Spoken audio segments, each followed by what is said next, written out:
inaugural HBCU Legacy Bowl here at Tulane University. I'm your host, Corey the Coach, here with NFL Network's Bucky Brooks. Nice to have you on the show.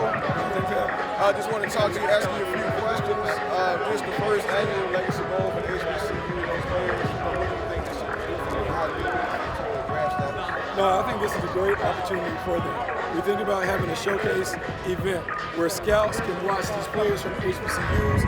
We give them an opportunity to really showcase their talents. We have seen that there's not been a lot of HBCU players get an opportunity. Well, now by having an event with the best HBCU players in one spot, we can eliminate that excuse and give these guys the best opportunity to have a chance at the next level. And you've been broadcasting for a while, former player yourself. Have you seen the increase of the interest and the talent base increasing in the HBCU? Well, yeah, look, we had scouts from 24 organizations down here this week watching the practices, having an opportunity to see these players perform. And then last month we had the HBCU Combine. So now more than ever, more eyeballs on these prospects. That enhances their opportunity to be able to play the next level. Really great. Real quick, because I know you're a busy man, just to share a little bit with those out there watching, just your journey a little bit, your take to the NFL and what it has done for you in your life. Look, man, having the opportunity to play at the highest level in the National Football League has certainly been everything in terms of giving me a head start, giving me an opportunity to leverage playing the game that I love to talking about it. So for a lot of these players that are here in attendance, football will be a bridge to their next career. And so to have a chance to have a bunch of scouts come to play on a nationally televised game where you can be an all-star and recognized for the things that you've done in college, I think this is a terrific opportunity to be the launching pad for a great career. There you heard it from professional NFL color analyst, former NFL player, Bucky Brooks. Thanks for having me. Appreciate it.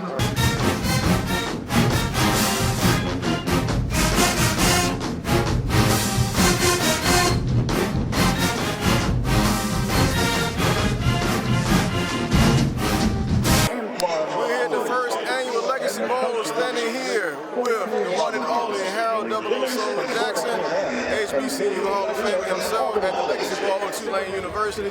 Thanks for being with us and thanks for letting us have some of your time. Thank you for inviting me to have some of my time, because I tell you what, this is a great venue right now, and it's really good for the HBCU Institute. And that's one of the questions I wanted to ask you. When you started to where you are now, what a pleasure it is for the young men now to be notified. You know what, it's true, a great blessing, because back during the days when I was coming up, scouts stayed on campus.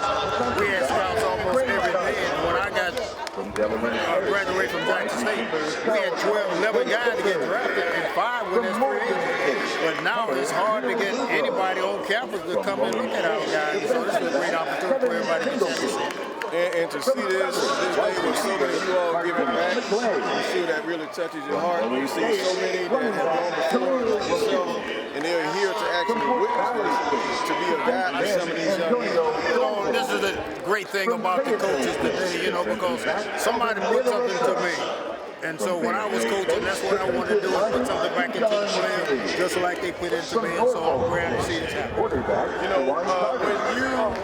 came into the NFL, what is the difference from today's NFL versus well, I'll tell you what, the rules have definitely changed, because, back in the days when I was playing, everything was, they can act you, they can cut you, they do all that. But now I had the opportunity to play 5 years before I retired, where once you get by that 5 yards, can't nobody touch you. But, now, can't nobody touch you at all.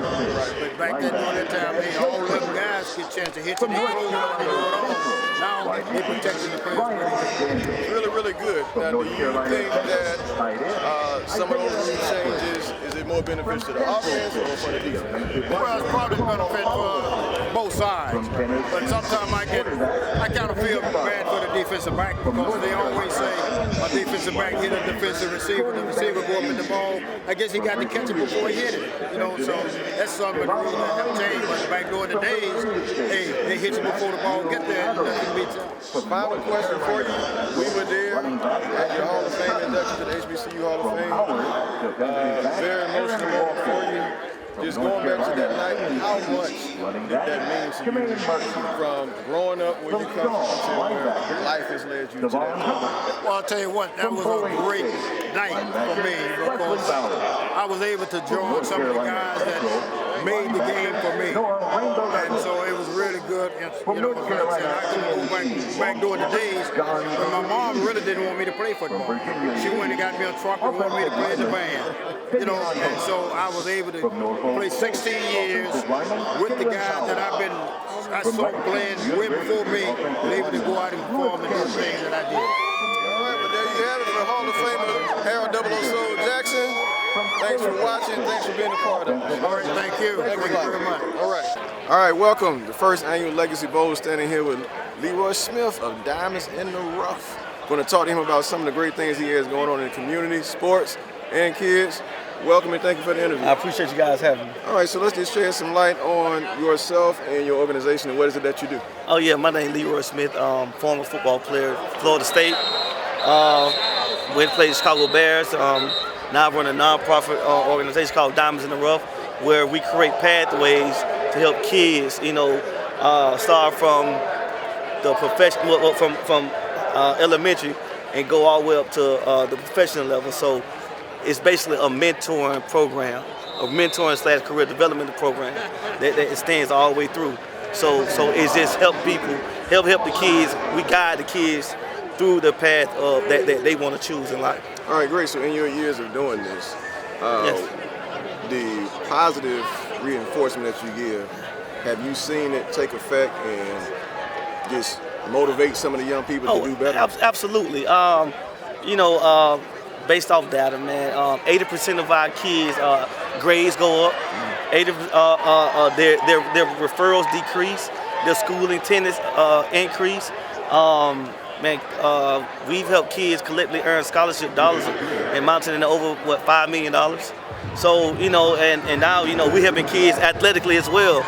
You know, get to the NFL. You know, or get set in their career. So man, yeah, it's had a tremendous impact on the kids in our community, families, everything. That's one of the great things I like that you're talking about. You're talking about the educational component also, that a lot of people miss out. Of course, there is the sports component, but there cannot be any sports without obtaining the education. Education.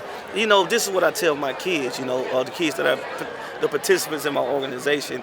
I tell them to stand on a football. Actually, stand on the football, basketball. And I tell them, see how long you can stand on that. Literally stand on that. Then I throw a book down there. I say, stand on that. And I ask them, how long can you stand on that? And they say, until I get tired. So that's the analogy that I use to give them the importance of education. You know, to help them be self-sufficient and compliant. You know, to enhance their mental capacity about education. That's good. Now, I know what you're saying is great, but the foundation had to be laid somewhere. Let's talk about the foundation that gave you this vision to where you are now. Pain, me making my mistakes, my mom, my grandma keeping me in church, but more so is pain. Is what I messed up in. Now, I was always a smart student, but I didn't have the guidance all the time in every area. So then now me becoming a teacher for 12 years, and I saw what kids were lacking. Kids were lacking the support, the support of family, and kids was lacking the support of feeling confident in a school setting. So therefore, you know, if a teacher called on them, they'll ask to go to the bathroom or they'll act out.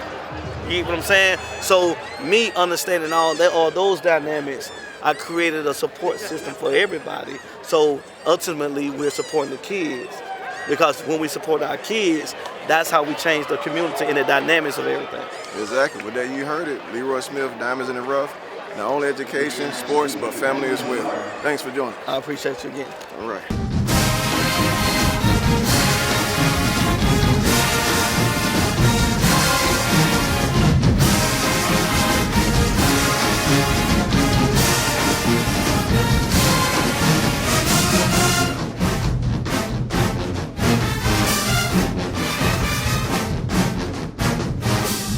All right, we're here at the first annual Legacy Bowl, HBCU Legacy Bowl here at the campus of Tulane University. Talking here with agent Paul Daracelle. Going to shed some light on his company, what he's doing for the young men in football today. Hey man, I appreciate you having me, man. This is, as an HBCU graduate, two-time HBCU graduate, man, just to see these guys get this opportunity, that's all you can ask for as an agent. Sometimes a lot of these HBCU guys don't necessarily get a platform, and they can really play. So to have two guys here, interviewing with teams, coming out there, getting a chance for people to see how good they are, go back to the film, go to their pro day and see what they can do, man. You can't ask for anything else, man. Great. So you said former player yourself. You know, what started, like what day did it actually happen that you said, you know what, I want to help and give back to some of these players? I mean, I think it started for me even just being in high school. I always loved ball, man. And when you love ball, and I went to law school immediately afterwards, and it doesn't go away. You just want to help young men, specifically being a young black man. You're helping a young black man achieve his dream. You're not only helping them develop as a player, you're helping them develop as a person. And that's what we're doing at Walking Business, man. We're in the business of helping these young men grow, not just as a player, but as people. What is some of the advice you give them, just on this, making this next step, how to carry themselves as citizens and, managing their money, once that step happens for them? I would say the first thing, man, is you want to be a professional.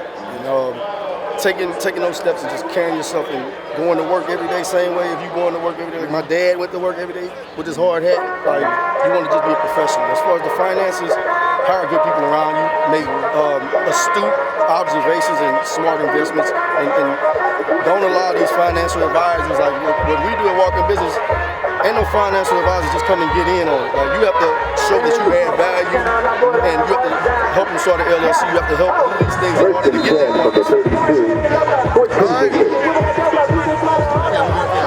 Well, there you have it with Paul Daracelle, agent, doing this thing in the first annual HBCU Legacy Bowl here at Tulane University. Thanks for the interview. Appreciate you, bro. No problem. Thank you, bro. You got it. All right, we had a post-game interview with official female LaChelle Nelson at the HBCU Legacy Bowl here at Tulane University. Thanks for the interview and for your time. Absolutely. Just a few quick questions. Sure. Just give us a little bit of background about yourself and what made you get into officiating football. I'm born and raised in Dallas, Texas. I am a collegiate athlete, so I wanted to stay in sports after my collegiate career was over, and I was playing flag football and loved it. And a gentleman approached me and asked me would I want to officiate football, and I said no, because I didn't like to be yelled at. Okay.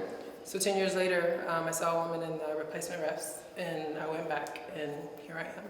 Okay. Any advice to the females that are watching that they think that it's not obtainable? What advice do you have for them? It's not too late. I started at 35, so I've been doing this 6 years now. So it's a love. It's a full-time, part-time job.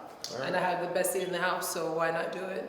Congratulations to you. Thank I'm you. very proud of you. Thank you for your time. Absolutely. All right.